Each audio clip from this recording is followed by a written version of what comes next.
ini Jumat terakhir ya, Jumat terakhir di bulan Oktober, betul ya?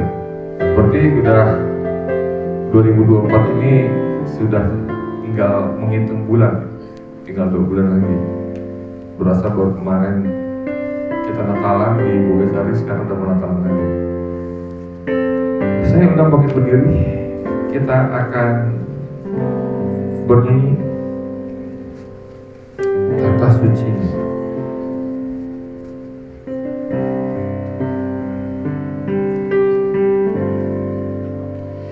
Kini saatnya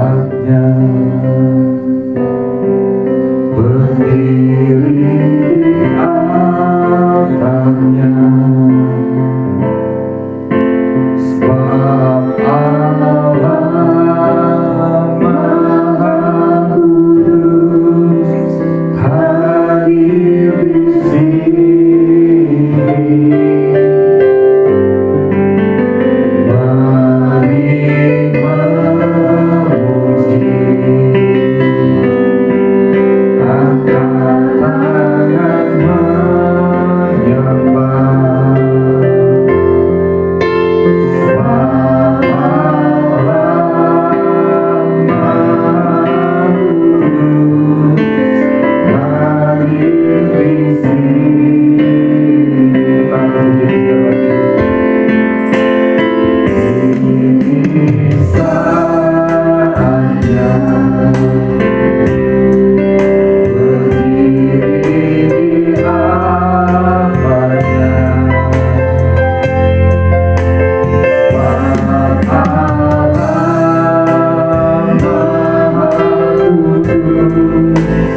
terakhir di bulan Oktober Tuhan, kami mohon Engkau berkati ibadah kami hari ini.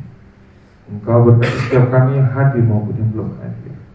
Engkau pakai kami Bapa lebih dari satu lagi untuk kemuliaan nama Bapa, sehingga kemuliaan nama Bapa dinyatakan atas tugas hari ini. Kami serahkan dari awal pertengahan hingga akhir ibadah kami. Berkati setiap anak-anakmu yang hadir, berkati setiap anak-anakmu yang melayani di PDLC dari Bapa. Kami kena percaya Engkau ada tengah-tengah kami. Oleh karena itu kami tidak mau menyanyiakan Bapa waktu yang indah yang Engkau berikan kepada kami untuk bersekutu di dalam nama saja.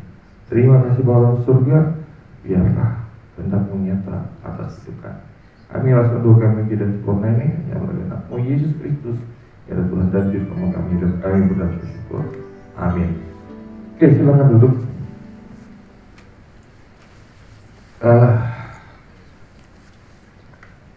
Saya sebenarnya ada sesuatu yang mau saya cerita doang ya.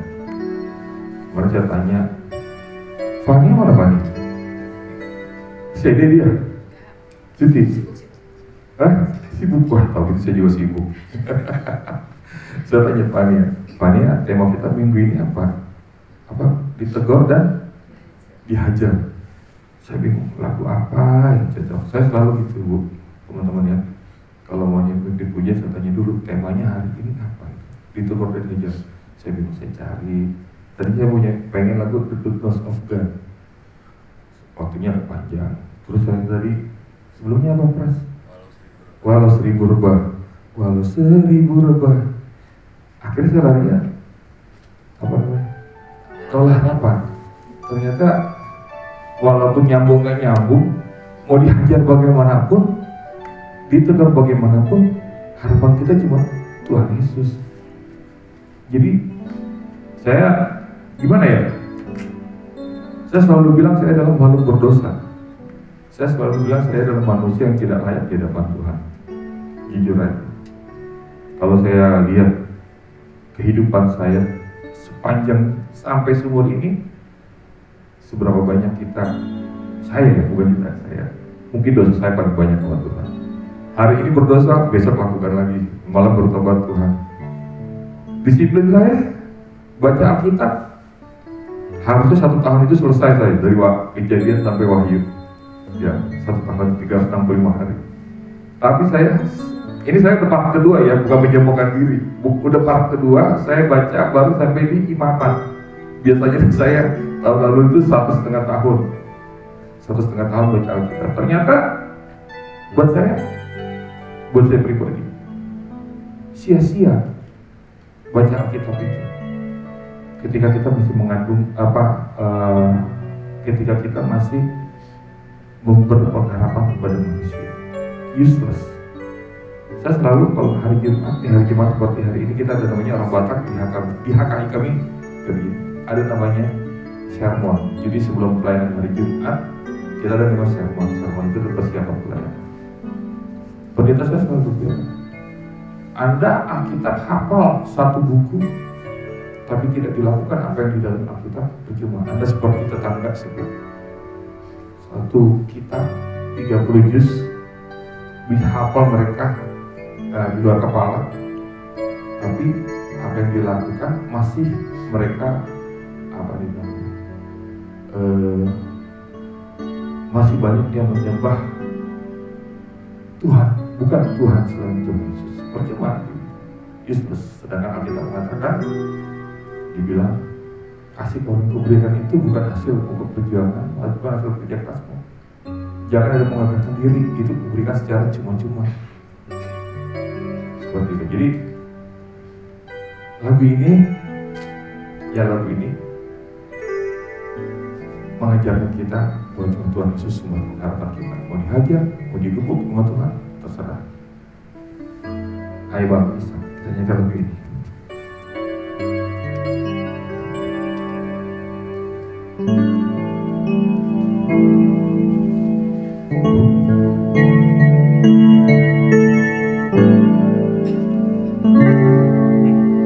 Bukan dengan kekuatanku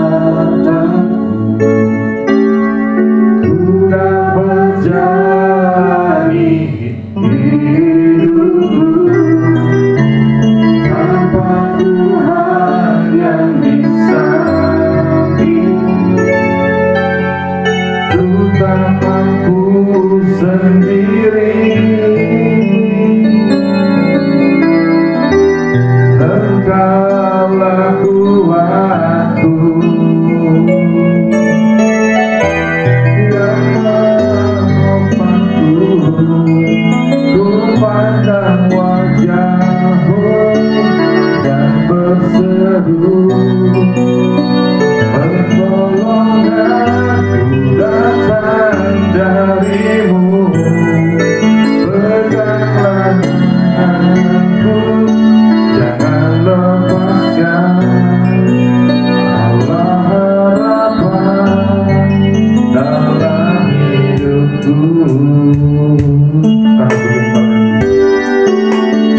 dengan kekuatan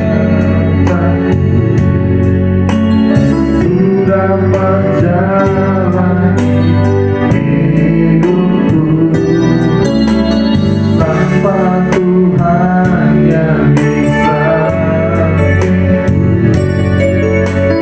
Ku tak mampu sendiri, Engkaulah kuatku.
Kita berdoa, kami bersyukur kepadamu ya Tuhan, karena untuk kesekian kalinya Tuhan masih memberikan kami satu kesempatan untuk dapat beribadah seperti ini, bersekutu dengan teman-teman seiman, dan merasakan Tuhan hadir tengah-tengah kami seperti janjimu sendiri.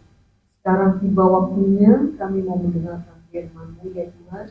Berikan kepada kami pengertian lewat Roh-Mu yang kudus, lewat firman-Mu yang ajaib, agar kami mengerti, agar kami mempercayai, dan selanjutnya agar kami melakukan firman-Mu dalam kehidupan kami. Terpuji Engkau Tuhan, di dalam nama Tuhan Yesus Kristus, kami sambut firman-Mu. Haleluya, amin. Ya, puji Tuhan. Shalom Bapak Ibu, saudara-saudara sekalian, selamat siang dan salam sejahtera dalam kasih Tuhan. Senang ya bisa berjumpa lagi dengan Bapak Ibu, saudara-saudara sekalian tempat ini. Saya dapat tema untuk disampaikan siang hari ini.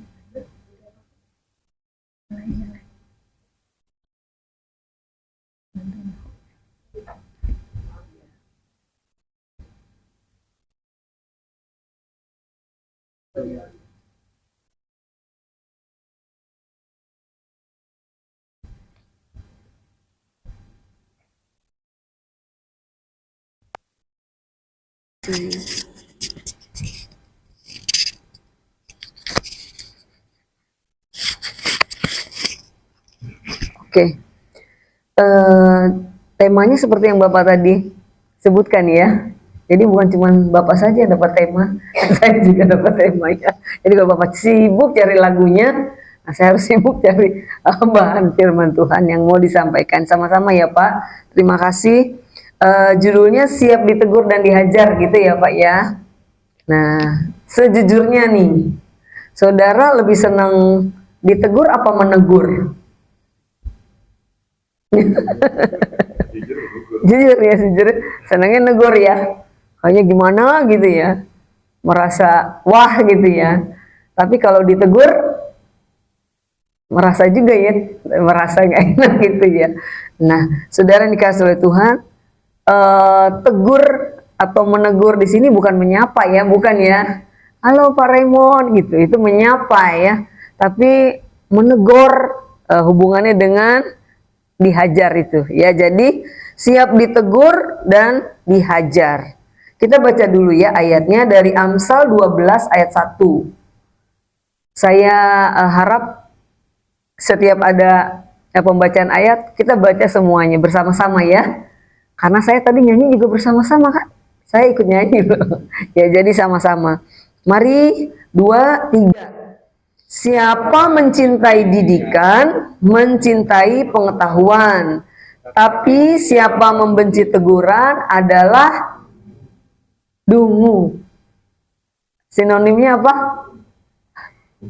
Bebal. Lagi yang lain? Bodoh. Apalagi yang kasarnya? Goblok gitu ya. Terus dari kasih Tuhan. Jadi kalau nggak suka ditegur, ya, membenci teguran, nah kita masuk kategori yang itu tadi. Ya Alkitab halus ya, dungu gitu ya, bodoh. Tapi kita biasa ngomong goblok kamu gitu ya. Sudah-sudah dikasih oleh Tuhan, kita mau belajar dulu sebelum kita mengerti kenapa kita harus siap untuk ditegur dan dihajar. Meskipun nggak enak, bener ya Pak ya. Karena sejujurnya saya mah suka negor daripada ditegur gitu. Emang begitu kenyataannya, semua orang juga begitu ya. Tapi kalau sampai Tuhan satu saat menegur dan menghajar kita, pasti ada tujuan gitu. Dan kita harus bersedia, harus siap ya. Nah, kita lihat dulu slide kedua ya. Arti kata teguran di dalam bahasa Alkitabnya gitu ya. Meskipun saya bukan ahlinya banget ya, tapi kan kita sudah tahu ya banyak bahan pendidikan, pelajaran atau studi tentang Alkitab ya yang sudah ada melalui aplikasi gitu ya. Itu kita bisa belajar.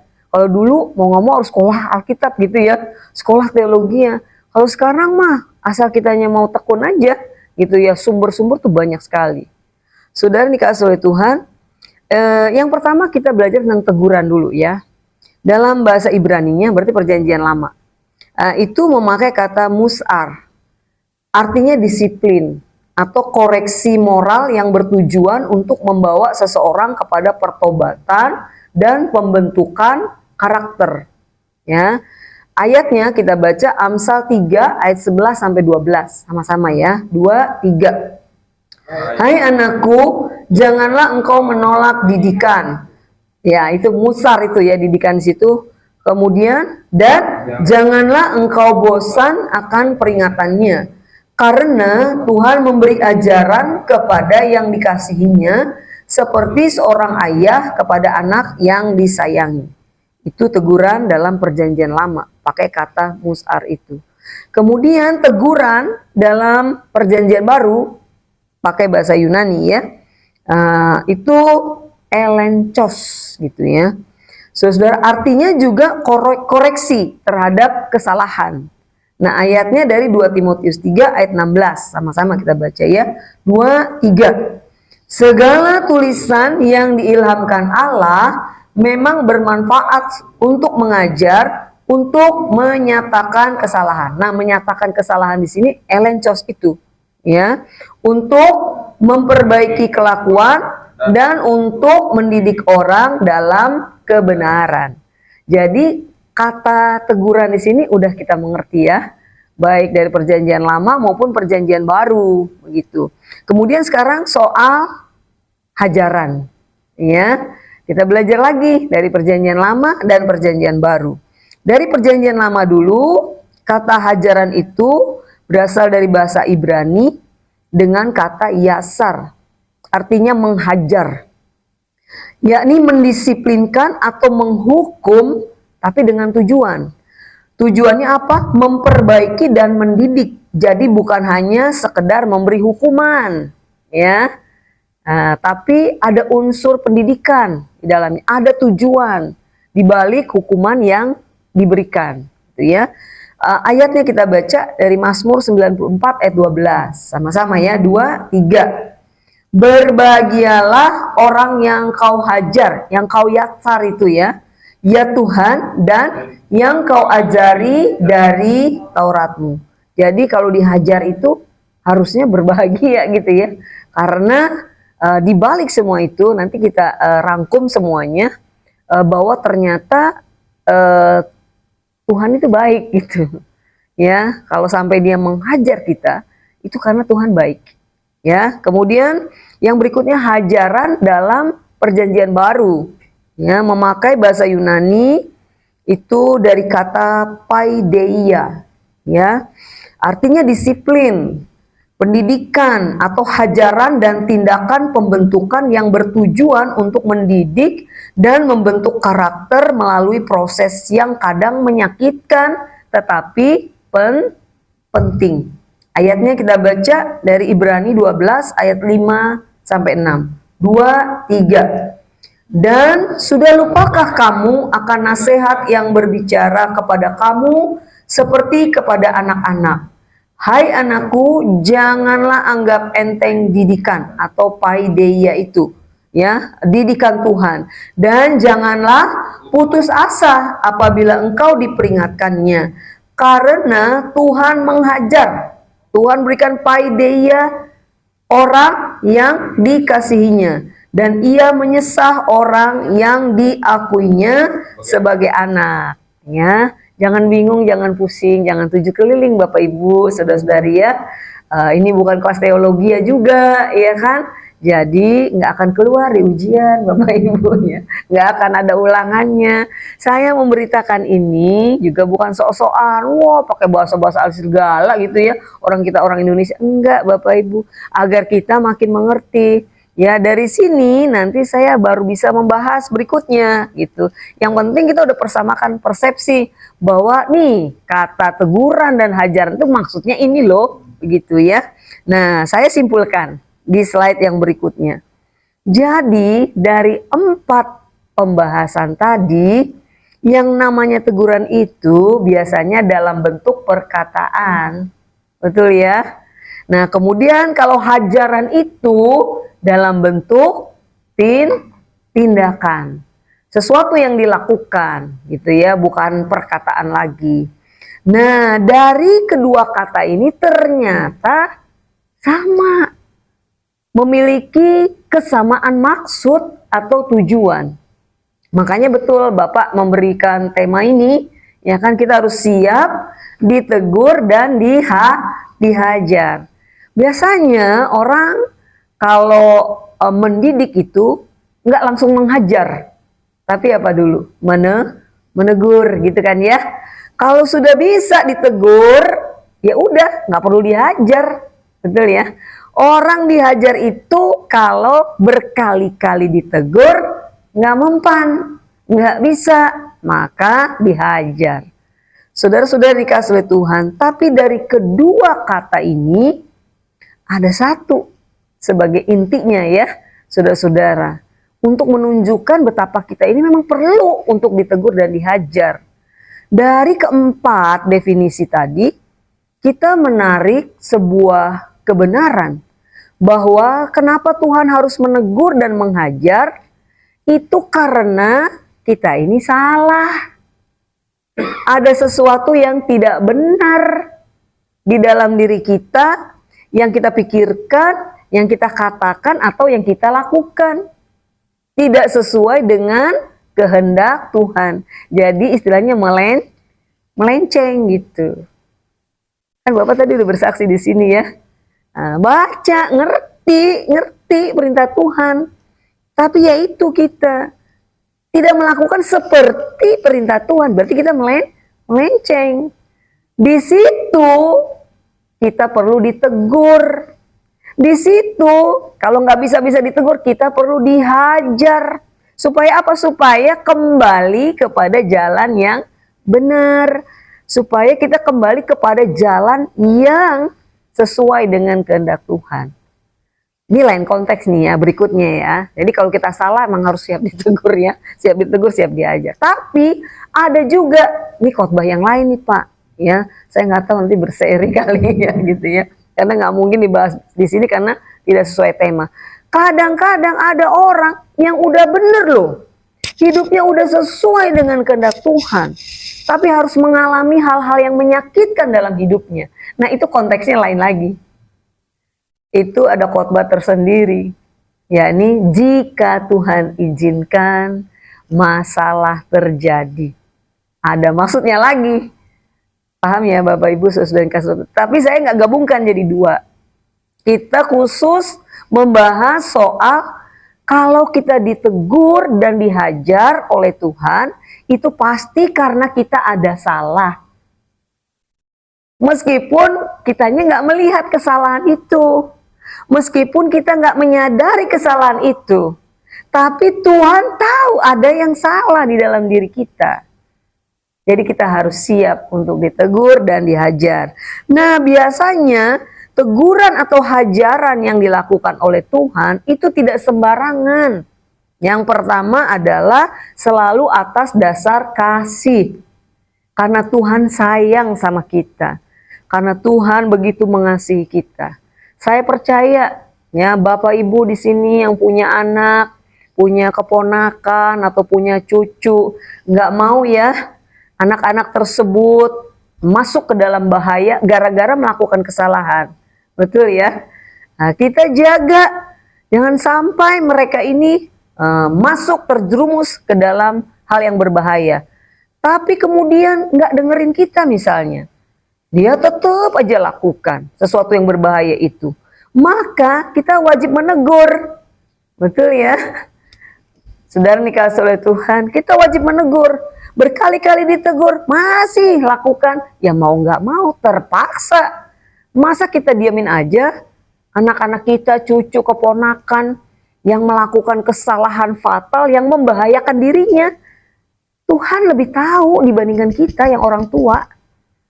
Saudara-saudara dikasihi oleh Tuhan, jadi Tuhan perlu untuk menegur ataupun menghajar ketika kita sudah keluar dari jalur karena dia sayang sama kita. Dia nggak mau kita harus menanggung resiko akibat hal salah yang kita lakukan. Karena itu bisa luar biasa menyakitkan, bisa luar biasa menyusahkan hidup kita. Tuhan itu kan maha tahu. Kalau kita kan sok tahu. Tuhan maha tahu, kita sok tahu. Saudara-saudara, yang kedua, Tuhan punya tujuan. Tujuannya hanya untuk kebaikan. Jadi harusnya nggak boleh curiga. Kalau Tuhan negur, kalau Tuhan menghajar tuh nggak boleh curiga. Karena Tuhan itu selalu punya tujuan yang baik buat kita. Dan yang ketiga, selalu ada unsur mendidik ya di dalam teguran maupun hajaran Tuhan. Beda dengan sebagian orang tua kalau tanda petik ya bilangnya mau mendidik anaknya, padahal emosi yang keluar gitu ya. Itu anak sampai dipukul, kan banyak beredar di YouTube gitu ya. Itu orang sampai kebablasan mukulin anaknya sampai akhirnya anaknya terluka, bahkan nggak sedikit ada yang meninggal ya gara-gara. Nah, orang tua kalau ditanya ditangkap polisi, kan saya sedang mendidik gitu. Tapi nggak bisa tuh seperti Tuhan yang mendidik benar-benar karena mengasihi, karena punya tujuan yang baik dan ada unsur mendidik, dan tidak akan mungkin dibiarkan sampai tergeletak, sampai binasa. Bukan itu tujuan Tuhan. Saudara-saudara yang dikasihi oleh Tuhan, oleh sebab itu kita udah ngerti ya sampai di sini. Baru kita masuk contoh-contoh di dalam Alkitab ya. Ada orang-orang yang tidak mau ditegur. Tapi ada juga tokoh-tokoh yang selalu mau ya. Mau ditegur Tuhan ketika melakukan kesalahan. Kita ambil contoh yang tidak mau dulu ya. Tapi kita mau bahas sebelumnya tentang mengapa orang tidak mau menerima teguran atau hajaran ya. Biasanya kenapa tuh? Ada alasannya ya. Saya sudah rangkum. Ada 8 dan kita baca cepat saja ya. Saya tidak jelaskan satu persatu. Saya percaya Bapak Ibu saudara-saudara sekalian mengerti ya. Cuma kita baca aja ya. Mengapa orang tidak mau menerima teguran dan hajaran? Satu, ya, karena kesombongan, karena sombong kita ya. Kemudian yang kedua, takut, rasa malu ya. Saya ditegur, malu saya.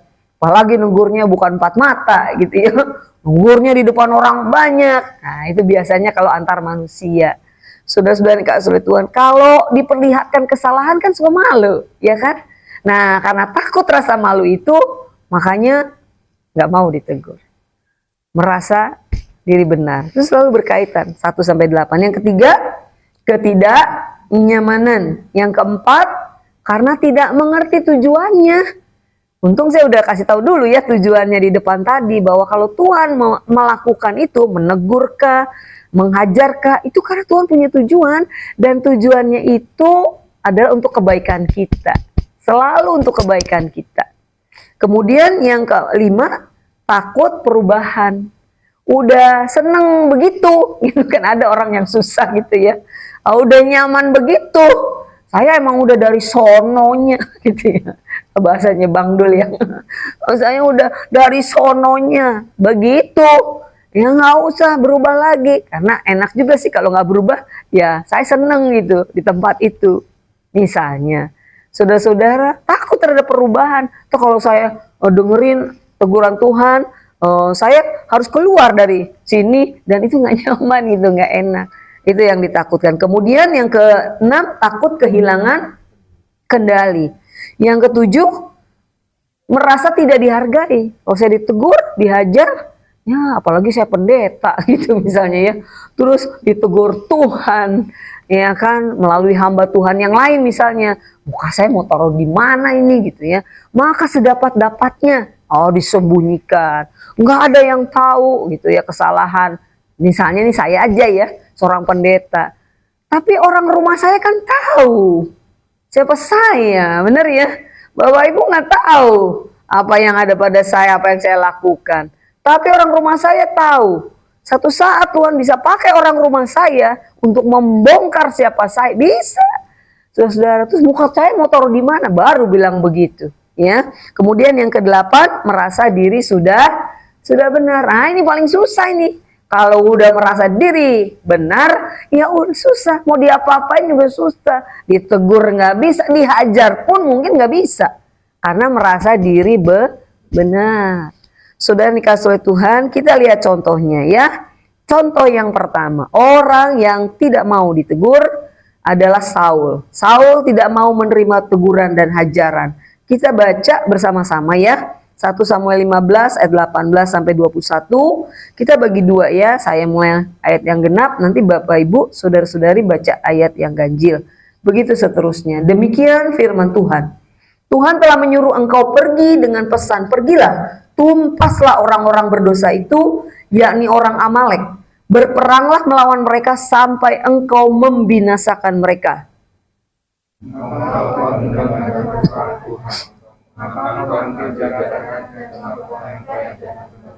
Ya, sekarang saya baca ayat 20. Lalu kata Saul kepada Samuel, aku memang mendengarkan suara Tuhan dan mengikuti jalan yang telah disuruh Tuhan kepadaku, dan aku membawa Agag, raja orang Amalek, tetapi orang Amalek itu sendiri telah kutumpas.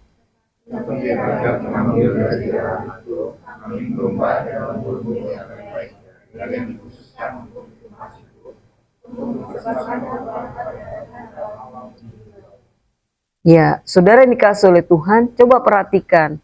Ya, nggak mau ditegur nih, padahal benar-benar salah. Tuhan bilang tumpas bangsa Amalek itu, habis, baik orang maupun binatang, semua. Terus kenyataannya Saul tidak melakukan itu tepat seperti perintah Tuhan. Dia habisi penduduk Amalek, tapi rajanya dibiarkan hidup. Raja itu orang bukan sih? Bukannya harusnya masuk ikut ditumpas. Maksudnya Tuhan begitu. Kemudian yang kedua, kambing, domba, binatang-binatang yang itu ya, yang jelek-jelek dimusnahkan. Tapi yang tambun-tambun, yang gemuk-gemuk, saudara-saudara itu dibiarkan gitu ya. Lalu Samuel tegur karena Tuhan kasih tahu Samuel, kok begitu? Kok nggak tepat seperti apa yang kuperintahkan gitu ya, maka ditegur. Coba lihat, langsung ngaku nggak? Ya saya salah gitu. Enggak kan? Enggak. Dia bilang, saya dengerin kok ya firman Tuhan tuh, buktinya penduduk semua saya hancurkan, saya habisi. Cuman Agag aja, rajanya yang enggak saya tumpas. Saudara-saudara yang dikasihi Tuhan, walaupun Saul tidak mengemukakan motivasinya kenapa membiarkan raja itu tetap hidup, tapi Tuhan tahu nggak? Tuhan tahu apapun motifnya, kamu mau alasan macam apapun, Tuhan tahu. Dan Tuhan tidak berkenan, karena dia tidak melakukan seperti apa yang Tuhan firmankan. Kemudian soal kambing domba, oh itu kan rakyat gitu kan, ya dia melemparkan kesalahannya kepada rakyat yang bersama-sama dengan Saulus dalam peperangan. Ya, mereka yang ambil itu untuk dipersembahkan katanya kepada Tuhan. Hebat ya? Sepertinya itu rohani banget jawabannya gitu kan. Sepertinya itu tidak menunjukkan kesalahan Saul, padahal Tuhan itu maha tahu. Logika aja deh, gak usah sama Tuhan, sama kita nih orang sesama manusia. Ya udah jelas-jelas dia rajanya. Ya, apa yang dilakukan rakyatnya sepengetahuan raja, bener ya Bapak Ibu. Kalau rajanya bilang nggak boleh, Tuhan udah bilang harus habis, nggak usah buat persembahan segala macam, habis sih kambing domba, yang manapun itu harus ditumpas. Masa raja ngikutin rakyat? Nggak ada ceritanya ya. Saudara, rakyat ngikutin perintah raja, begitu. Jadi ini cuma alasan saja, karena dia sedang membenarkan dirinya sendiri. Kan balik lagi ke tadi, orang macam yang mana yang tidak mau ditegur dan dihajar? Ya orang yang merasa dirinya benar, nggak akan pernah bisa ditegur atau dihajar sekalipun.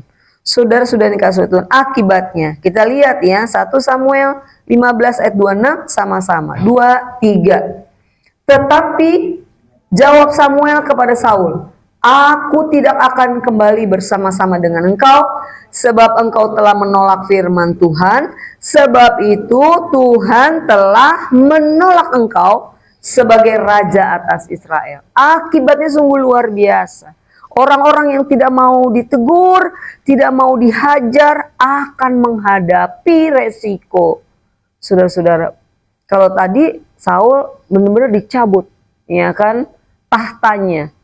Saudara, dia ditolak menjadi seorang raja. Sebenarnya Tuhan udah gantikan, tapi dia kekeh, nggak mau turun dari jabatannya gitu.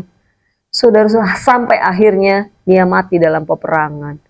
Saudara, sebenarnya yang paling tragis ketika kita tidak mau ditegur dan dihajar oleh Tuhan, bukanlah apa yang menyakitkan gitu ya, berbentuk penyakit kah gitu ya, berbentuk keuangan yang makin merosot kah, berbentuk masalah yang makin bertubi-tubi kah? Enggak.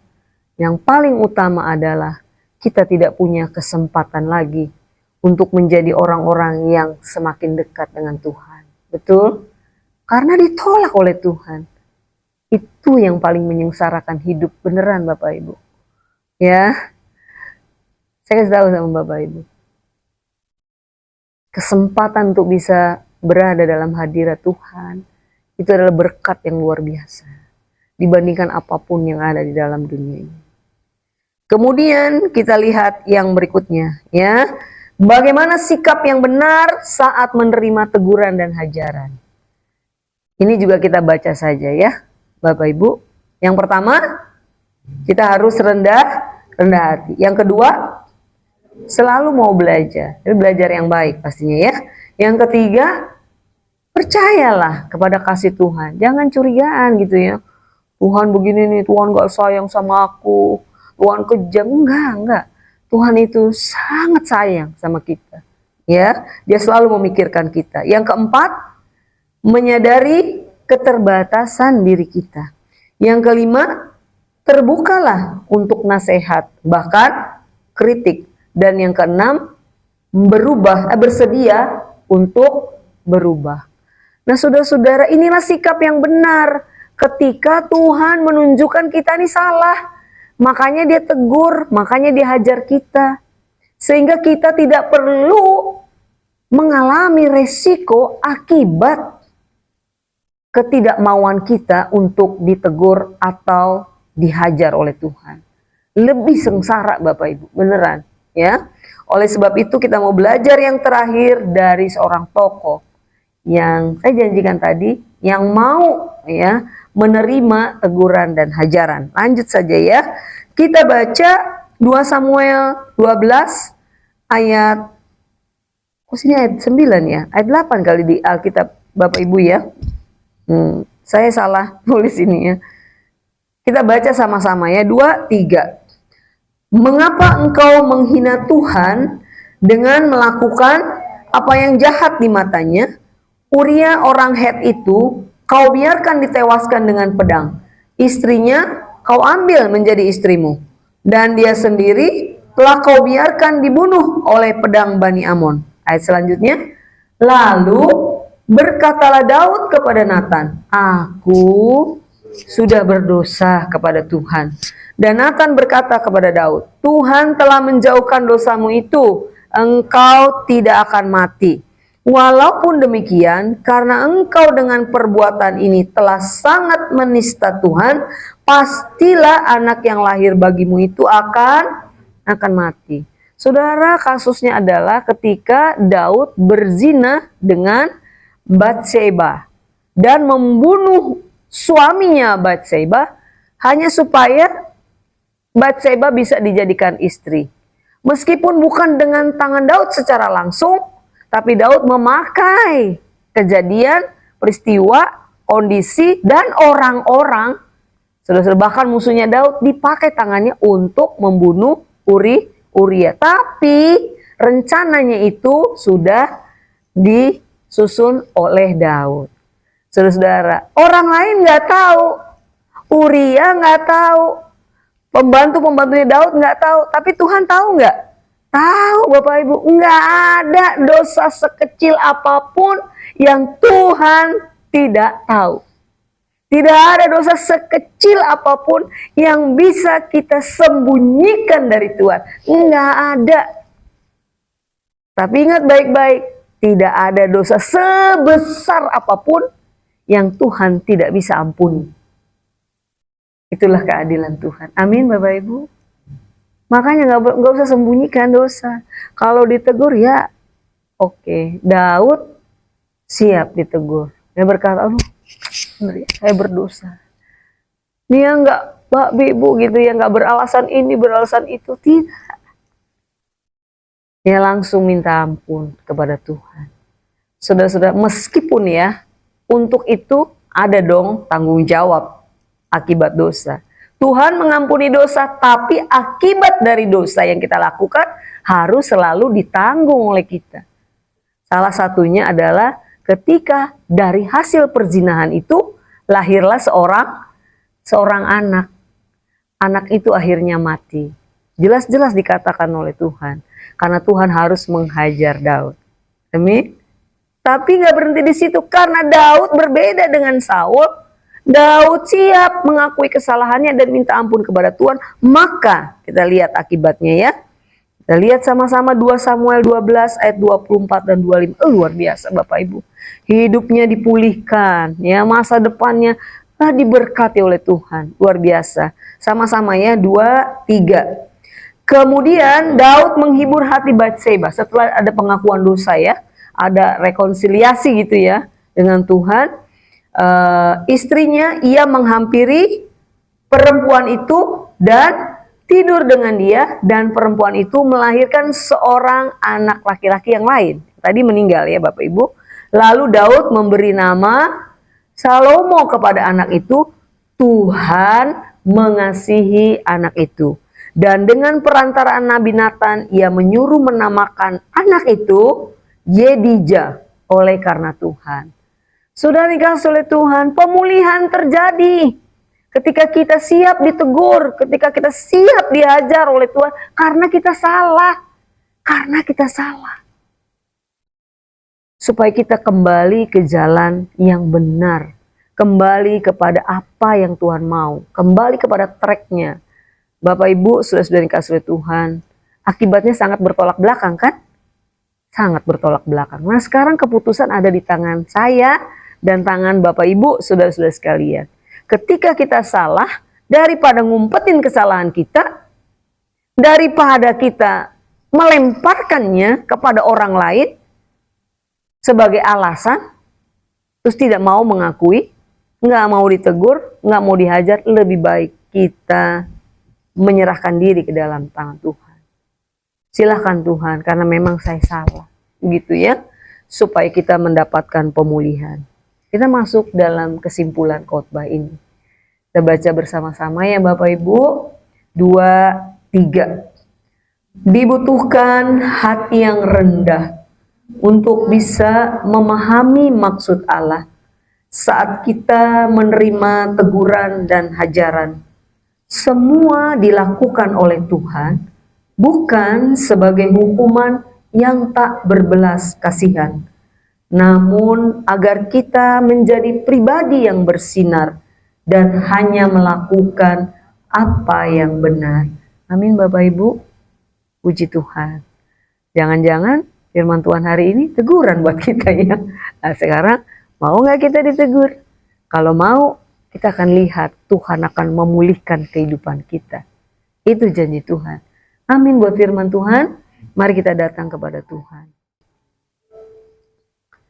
Bapa yang baik di dalam kerajaan surga, terima kasih ya Tuhan untuk berkat firman Tuhan pada siang hari ini.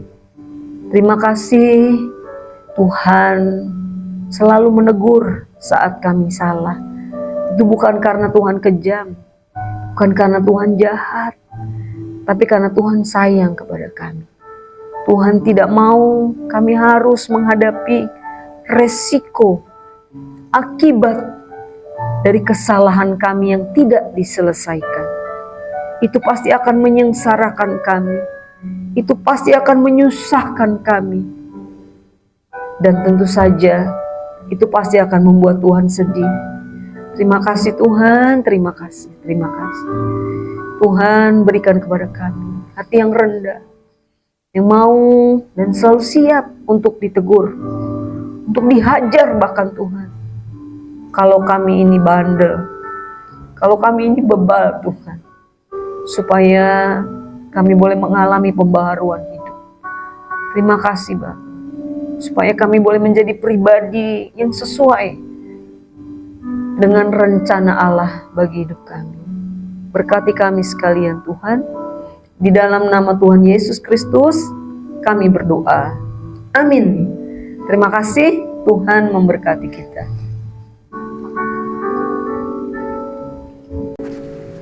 Oke, terima kasih buat Ibu Pendeta Ibu buat apa yang disampaikan hari ini. Ya, semoga itu memberkati kita semua. Kiranya apa yang disampaikan dapat kita lakukan. Jadi kita tidak hanya jadi pendengar dan pembaca firman Tuhan, tapi menjadi pelaku-pelaku firman Tuhan. Terima kasih buat Pendeta Ibu Suala. Kiranya Tuhan Yesus tetap memberkati Ibu Pendeta di manapun berbeda kemungkinan dirinya agak keluh juga Ibu Pendeta dan makin lebih dahsyat lagi dalam pelayanan Tuhan. Kiranya Tuhan berkati juga kerjaan dan keluarga, sehat-sehat selalu Ibu Pendeta. Baik, seperti biasa tanggal 2 November kita ada persekutuan doa. Ya, jam 12.40 di ruang meeting internal audit gedung segitiga Guru Tempat, gedung lama ya, bukan gedung baru. Tapi ada juga dikirim share Zoom linknya oleh dari teman-teman pengurus persekutuan doa. PD berikutnya tanggal 8 November di minggu kedua di bulan November. Kiranya teman-teman bisa hadir ya. Saya berdoa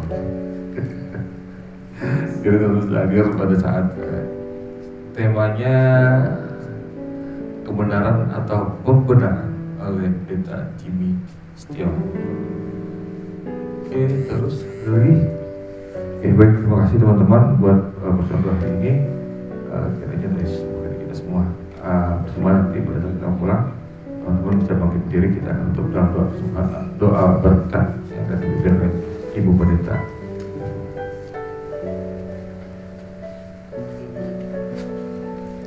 Oke, tutup.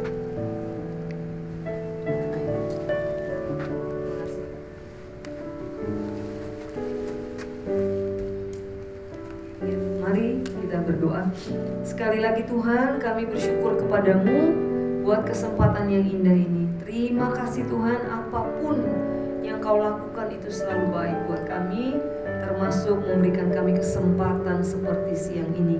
Sekarang Tuhan, kami akan mengakhiri ibadah dan sebentar lagi kami akan berpisah untuk kembali melakukan tugas dan tanggung jawab kami sebagai anak-anak Tuhan, sebagai hamba-hamba Tuhan dari siang ini sampai malam nanti. Tuhan teruslah beserta dengan kami dan Tuhan memberikan kami anugerah untuk bisa menjadi berkat bagi banyak orang. Berkati persekutuan doa di tempat ini, berkati semua hamba Tuhan yang sudah ambil bagian dalam pelayanan pada siang hari ini. Berkati juga semua jemaat yang sudah berkenan hadir untuk beribadah siang hari ini. Apapun yang menjadi pergumulan anak-anak-Mu Tuhan, Engkau tahu, Engkau mengerti, Engkau punya kuasa untuk menolong tepat pada waktu-Mu sendiri Tuhan, supaya kelak anak-anak Tuhan di tempat ini akan menjadi saksi-saksi Tuhan yang memberitakan tentang Tuhan yang ajaib, Tuhan yang hebat, Tuhan yang luar biasa kepada orang lain. Terima kasih Bapak, berkati perusahaan di tempat ini ya Tuhan, seluruh pimpinan, pemilik, bahkan seluruh karyawan, dari tingkatan yang tertinggi sampai yang terendah, semuanya diberkati Tuhan. Dan Engkau memakai perusahaan di tempat ini juga bisa jadi berkat bagi banyak orang. Terima kasih Tuhan, terpuji Engkau. Bapak Ibu, saudara-saudari yang dikasihi oleh Tuhan, arahkan hati kepada Dia, angkat kedua tangan di hadapannya, dan dengan sungguh-sungguh percaya kepada Tuhan. Terimalah segala berkat yang datang dari Allah Bapa yang Maha Baik, di dalam Yesus Kristus Tuhan kita, dan melalui persekutuan dengan Roh Kudus, Dia akan selalu ada, menyertai setiap langkah kita. Dari saat ini sampai Maranatha, Tuhan Yesus datang yang kedua kali. Dalam nama Tuhan Yesus Kristus, kami sudah berdoa. Bapa, terima kasih.